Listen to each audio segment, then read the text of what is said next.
Assalamualaikum warahmatullahi wabarakatuh. Jumpa lagi dengan saya di sini ekobudoyo.com. Materi pembelajaran kali ini adalah tematik ya. Tema 6, subtema 1, pembelajaran 5, unsur-unsur poster. Dari ekobudoyo.com mengucapkan selamat menyaksikan. Ya, unsur-unsur poster. Kita akan belajar tentang unsur-unsur poster, apa yang ada di dalam poster itu. Kita akan pelajari satu persatu. Di sini saya sampaikan beberapa contoh poster seperti ini: pubertas pada anak, tanda-tanda pubertas, dan virus corona. Ini semuanya adalah contoh-contoh poster. Apa yang terkandung dalam poster, mari kita pelajari bersama-sama menuju ke TKP. Cekidot. Baik. Assalamualaikum warahmatullahi wabarakatuh. Apa kabar anak-anak soleh? Semoga kalian semuanya sehat selalu dan keluarga juga demikian. Untuk kesempatan kali ini pembelajaran kita adalah tema 6, subtema 1, pembelajaran 5 untuk kelas 6 oleh Eko Budoyo SPDI.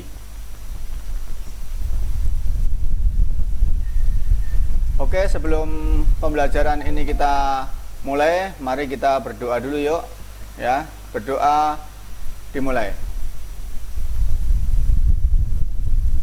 Ya, cukup.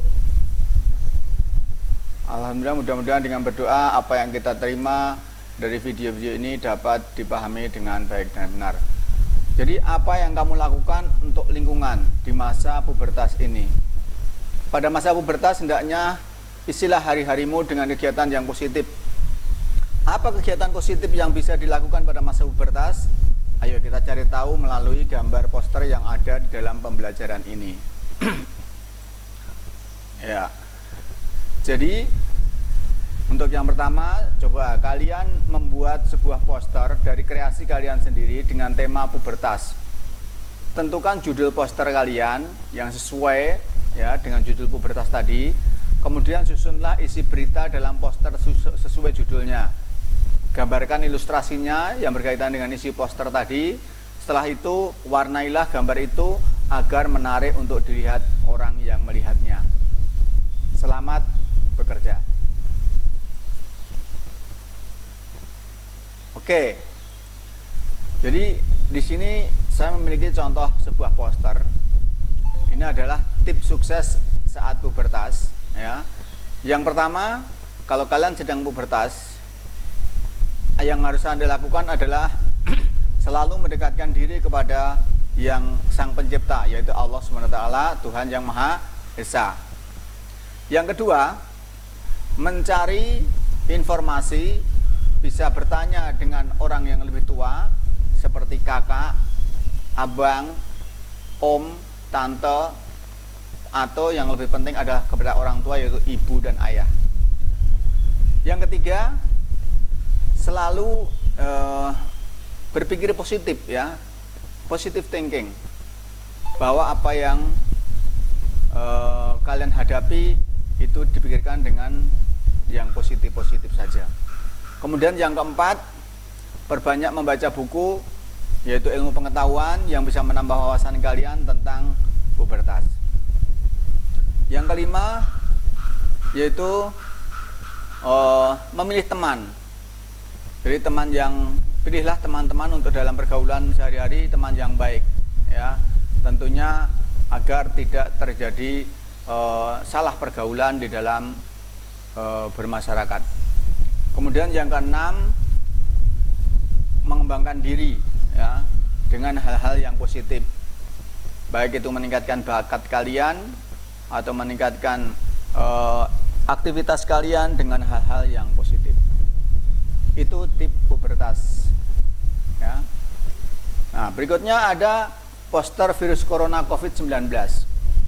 Di sini contoh posternya, poin-poinnya adalah COVID disebabkan atau gejalanya ada demam, ada batuk pilek, sakit tenggorokan, letih lesu, dan gangguan pernafasan. Itu gejalanya. Cara pencegahan virusnya, pertama itu dengan cuci tangan, selalu menggunakan masker, menutup mulut jika sedang bersin atau batuk, kemudian menjaga jarak, dan periksa ke dokter apabila sakitnya berkelanjutan.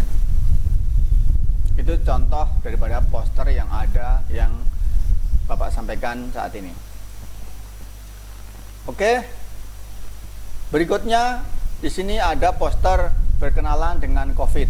Ya, ini salah satu poster. Yang sebelah kanan juga ada lagi poster novel coronavirus, ya, COVID-19.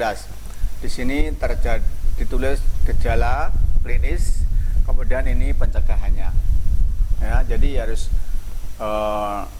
diperhatikan poin-poinnya. Oke, mari kita belajar tentang poster tadi. Ya, jadi poster itu sering banget kalian temui seperti di rumah sakit ya. Di rumah sakit itu banyak sekali poster-poster yang ditempel untuk memberikan pembelajaran kepada masyarakat luas ya. Kemudian ada juga di puskesmas. Kalau kalian pernah ke puskesmas, pasti di situ ada beberapa poster juga tentang kesehatan.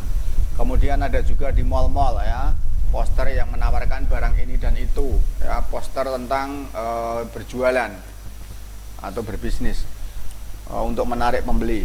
Kemudian ada lagi poster yang ada di sekolah-sekolah. Coba kalian perhatikan di sekolah kalian, biasanya pasti ada poster, baik itu poster penerimaan siswa baru, poster lomba, poster apapun, peringatan menjaga kebersihan, menjaga lingkungan dan lain sebagainya. Itu tadi banyak poster yang dapat kita jumpai keseharian kita sehari-hari.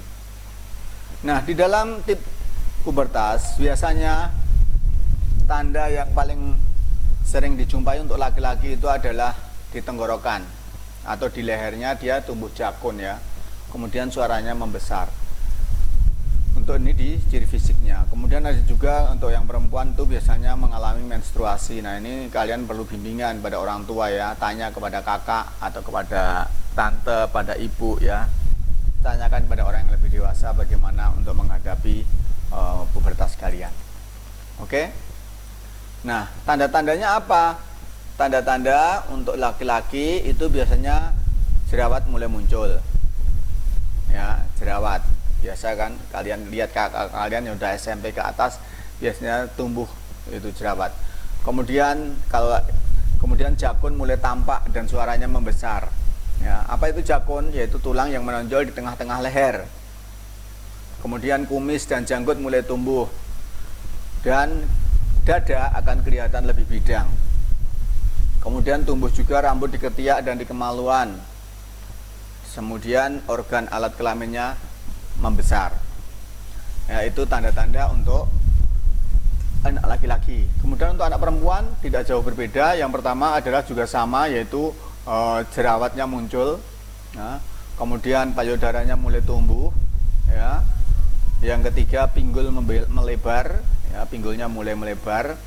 Kemudian rambut di ketiak dan di kemaluan juga tumbuh.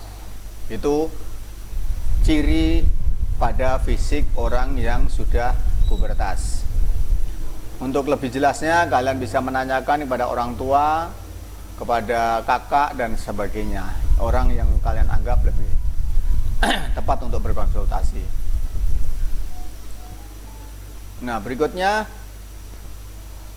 seperti yang saya janjikan tadi, unsur-unsur yang harus diperhatikan dalam buat poster itu yang pertama adalah judul ya. Ya, ini kalian lihat di sini ada judulnya tanda-tanda pubertas. Ini dibuat agak besar. Kemudian di sini ada laki-laki, ada perempuan, kemudian di sini ada poin-poin. Kemudian ini gambarnya ya, gambar. Jadi judul itu judul poster itu harus singkat, padat dan jelas. Karena apa? Karena judul poster itu harus mencakup keseluruhan isi poster. Diperhatikan juga ukuran hurufnya ya, yang digunakan dalam membuat poster, yaitu agar mudah dibaca oleh orang yang melihatnya. Kemudian yang kedua adalah informasi. Nah, informasi atau isi poster itu berisi tentang penjelasan judul poster. Nah, informasi yang dalam ini menjelaskan judulnya di sini. Nah, jadi dibuat dalam poin-poin. Nih, seperti poin-poin di sini ada poin 1, poin 2 dan seterusnya, sehingga lebih efektif dan efisien. Ukurannya pun juga harus diperhatikan agar bisa dibaca dari jarak jauh 1 meter ya. Jadi kalau poster itu harus bisa dibaca dari jarak 1 meter. Nah, berikutnya adalah yang ketiga, yaitu gambar. Ini setiap poster biasa kalian mesti menjumpai gambar kan. Nah, di sini ada gambar. gambar itu harus lebih menarik sehingga orang yang melihat akan menarik untuk membacanya. Di sini ada gambarnya mencuci tangannya, ada gambarnya orang buang sampah, ini ada gambarnya anak melarang orang tua untuk merokok, ini ada gambarnya orang lagi bersih-bersih, nah, karena ada sarang nyamuk. Nah, itu adalah gambar itu syarat, ya, itu ciri-ciri poster. Unsur-unsurnya biasanya paling kebanyakan itu pasti ada gambarnya. Yang terakhir adalah sumber atau daftar pustaka, ya. Sumber atau daftar pustaka di sini, informasi yang dari gambar itu dapat digunakan dalam bisa kalian cari dari buku atau dari majalah atau dari internet, ya.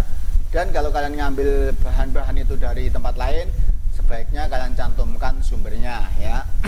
Kecuali gambar itu kalian kreasikan sendiri, itu nggak usah perlu mencantumkan. Oke, itu diantaranya daripada unsur-unsur poster. Berikutnya, ayo membaca. Di masa pubertas merupakan masa transisi dari anak-anak menuju remaja. Banyak perbuatan secara fisik, ya, banyak perubahan secara fisik yang terjadi baik pada anak laki-laki maupun anak perempuan. Jika kamu dalam masa pubertas, isilah dengan kegiatan positif yang berguna bagimu dan masyarakat. Salah satunya ada kegiatan yang menunjukkan kepedulian terhadap lingkungan. Ya. Apa itu yang kepedulian terhadap? Bisa ikut menjaga kebersihan, ya, ikut kerja bakti dan lain sebagainya. Nah, di sini ada bacaan kepedulian remaja terhadap lingkungan. Nah, di dalam bacaan ini menjelaskan bahwa di dalam masa pubertas, gunakan waktu kalian untuk ikut terjun di dalam masyarakat, baik ikut gotong royong, ikut menjaga kebersihan, ikut menjaga keamanan, ikut menjaga kekompakan daripada warga masyarakat. Ya, berhubungan dengan baik, harmonis dengan tetangga sebelah. Ya, jadi dengan masyarakat yang ada di sekitar kita usahakan yang baik. Ya, karena di saat remaja ini kalian ini adalah saat-saat yang potensial, ya. Saat-saat yang menjadi lebih kritis, kreatif dan aktif sekali, ya. Oleh karena itu jangan hanya melihat saja kalau orang tua sedang gotong royong, ada orang tua sedang membersihkan lingkungan, kalian hanya leha-leha menonton, melihat dari jauh, ya, atau bahkan menertawakan, itu jangan sampai. Nah, lebih baik kalian ikut turun tangan. Karena remaja di saat ini tidak hanya dapat melihat orang tua itu bekerja terus kita enak-enakan, itu contoh yang tidak baik. Tidak hanya itu, kalian juga bisa menggunakan bagaimana pemakaian sumber daya alam tidak boros, menggunakan listrik tidak boros, menggunakan air juga bagaimana supaya hemat untuk menjaga kelestarian lingkungan. Nah, oleh karena itu kalian usahakan untuk bisa mengisi waktu luang kalian, baik itu dengan ikut terjun menjaga lingkungan maupun ikut berolahraga, ya. Silahkan kalian isi kegiatan dengan olahraga, misalnya main bola, main apa yang kamu suka, tapi yang kegiatannya positif. Nah, berikutnya ada tugas kalian, ini coba kalian bisa berikan tanda checklist jika informasi berikut sesuai dengan isi bacaan. Yang pertama, sikap peduli terhadap lingkungan perlu ditanamkan pada diri remaja. Betul apa tidak?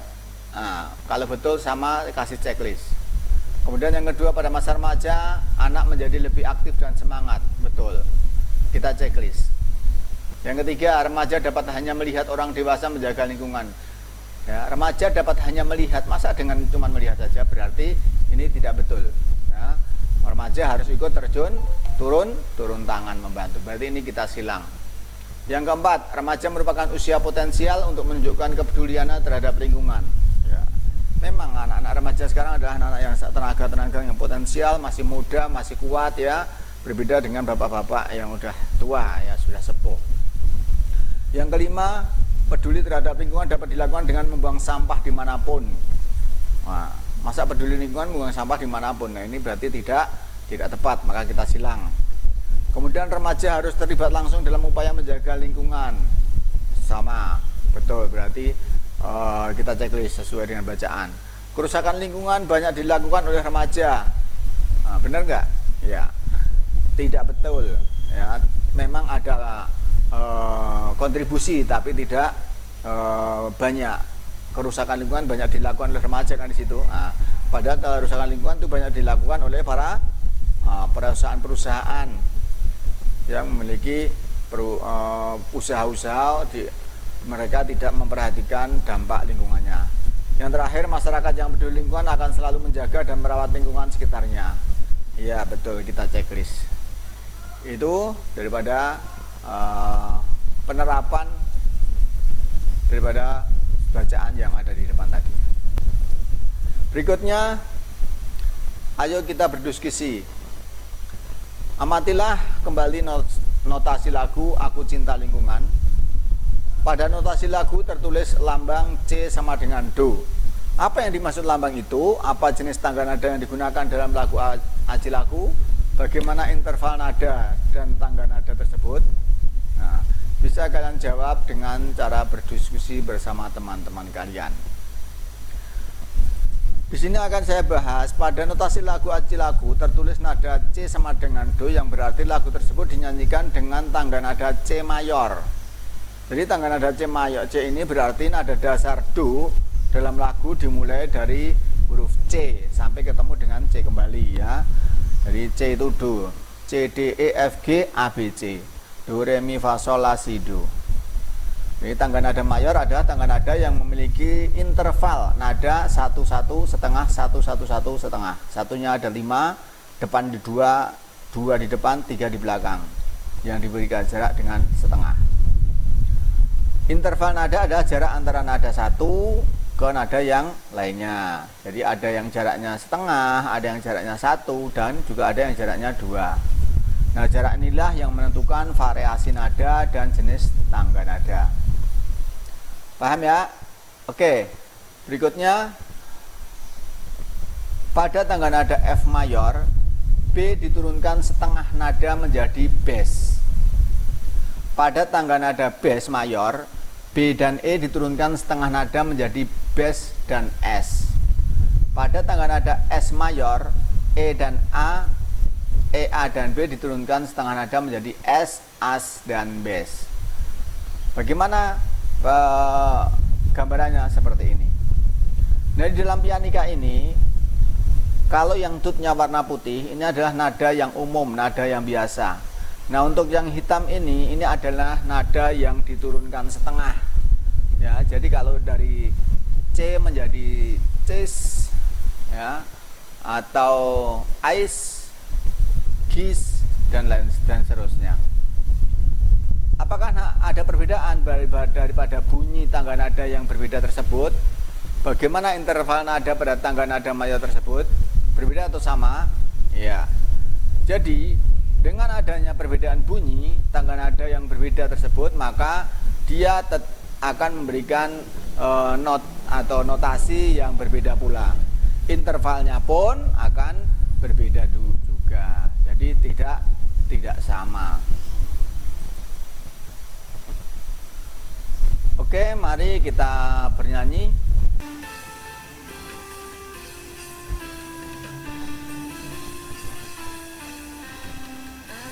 Cinta lingkunganku, ku jaga dan ku sayangi, bersama ayah ibuku, membersihkan halamanku, bersihkan lingkunganku, bersihkan dari sampah. Kata ayah dan ibuku, makin pandai cinta lingkungan. Aku cinta taman bunga, ku rawat dan ku sayangi, bersama ayah ibuku, menyirami taman bunga.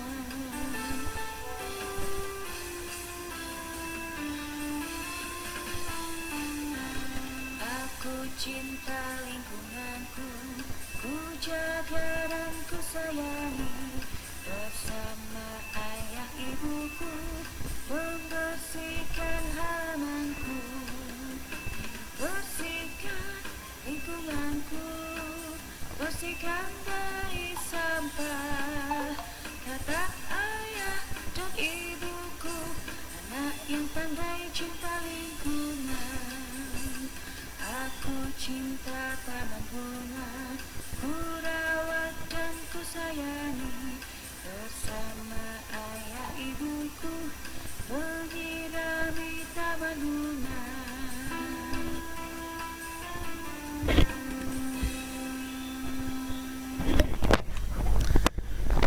Ya, itu tadi lagu Aku Cinta Lingkungan. Terima kasih. Jadi berlatihlah untuk bisa menyanyikan lagu tadi dengan benar ya. Nanti akan kita praktekkan satu persatu. Demikian pembelajaran kali ini. Kalau ada pertanyaan silahkan japri ke Bapak ya. Jangan lupa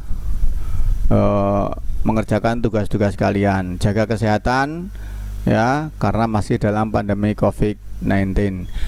Oke, mari kita tutup pembelajaran kali ini dengan baca Alhamdulillahirabbil alamin. Wassalamualaikum warahmatullahi wabarakatuh. Bye bye.